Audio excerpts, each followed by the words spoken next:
Saudi Arabia சிறையில் மரண தண்டனை விதிக்கப்பட்டு சமீபத்தில் தாய்நாடு திரும்பிய அப்துல் ரஹீமின் விடுதலைக்கு பின்னால் ஒரு நெகிழ்ச்சியான மனிதநேய கதை வெளிச்சத்திற்கு வந்துள்ளது. கருணாகப்பள்ளி கிளாப்பணத்தைச் சேர்ந்த சோபி பென்னி என்ற சாதாரண தினக்கூலி பெண் சொந்தமாக வீடு கூட இல்லாத வறுமை நிலையிலும் அப்துல் ரஹீமின் தாயின் கண்ணீரை துடைக்க முன் வந்துள்ளார்.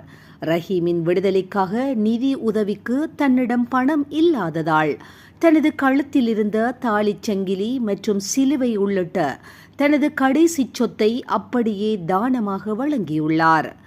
சமீபத்தில் கேரளா திரும்பிய அப்துல் ரஹீம் சோபியை தொலைபேசியில் அழைத்து தனது நன்றியை கூறிய போது சோபியின் கண்கள் மகிழ்ச்சியால் குளிர்ந்துள்ளன.